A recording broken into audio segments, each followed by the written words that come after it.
नमस्कार, आप देख रहे हैं फ्रंटलाइन 24। मैं हूं आपके साथ साहिबा से। कांग्रेस सांसद प्रियंका गांधी वाड्रा शुक्रवार को बिहार के चुनावी रण में कांग्रेस की दावेदारी को ताकत देने मोतिहारी पहुंची। इस दौरान कांग्रेस महासचिव ने हर घर अधिकार यात्रा की पहली सभा में केंद्र और राज्य सरकार पर जमकर निशाना साधा। देखा जाए तो मोतिहारी के गांधी मैदान में कांग्रेस महासचिव प्रियंका गांधी की सभा महज एक चुनावी कार्यक्रम नहीं, बल्कि बिहार की राजनीति में कांग्रेस की नई तस्वीर की तरह दिख रहा था, जिसका प्रमाण यह है कि प्रियंका गांधी ने अपने भाषण में जो स्वर चुना, उसमें विरोधियों पर तीखा हमला भी था और बदलाव की अपील भी। अपने भाषण की शुरुआत करते हुए प्रियंका गांधी ने कहा कि बिहार में बदलाव का वक्त आ गया है। यह वाक्य भीड़ में गूंज उठा। उन्होंने मंच से लोगों से पूछा का हाल बा, और फिर खुद ही जवाब भी दिया, हाल बदलने का समय आ गया है। यह सीधा और सरल संवाद था, जो बताता है कि कांग्रेस नेतृत्व अब बिहार के लोगों से जुड़ने के लिए उनकी ही जुबान बोलने की कोशिश कर रहा है। मोतिहारी के गांधी मैदान में कांग्रेस महासचिव ने रोजगार और पलायन पर भी चोट किया। उन्होंने कहा कि कांग्रेस के दौर में बिहार शिक्षा और रोजगार का केंद्र था और बिहार से आईएएस और आईएफएस अधिकारी निकलते थे, लेकिन आज लोग मजबूरी में मजदूर बनकर पलायन कर रहे हैं। हिमाचल से लेकर केरल तक बिहार के मजदूर मिलते हैं, क्योंकि उनके अपने राज्य में नौकरी नहीं है, इसलिए आज यहां से सिर्फ मजदूर निकल रहे हैं।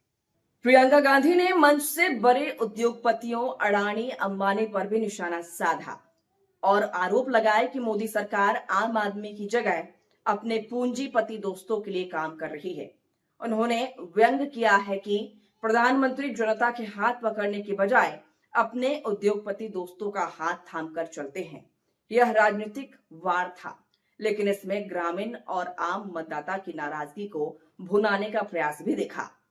अपने भाषण में महिलाओं के सम्मान और सुरक्षा का मुद्दा भी प्रियंका ने प्रमुखता से उठाया।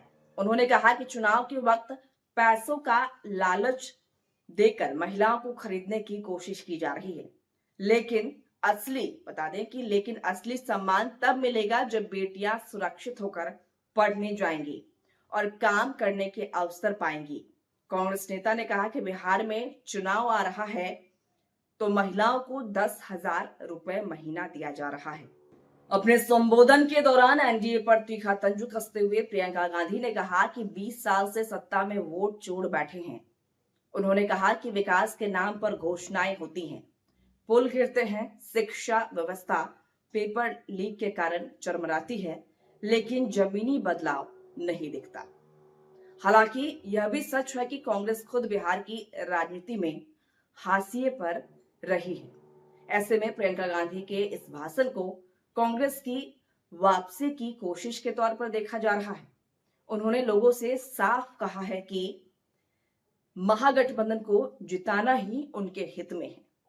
गांधी मैदान में लोगों को संबोधित करते हुए कांग्रेस की राष्ट्रीय महासचिव प्रियंका गांधी वाड्रा ने बिहार विधानसभा चुनाव को देखते हुए लोगों से वादे भी किए और उन्होंने रैली में 1 दर्जन से अधिक घोषणाएं की।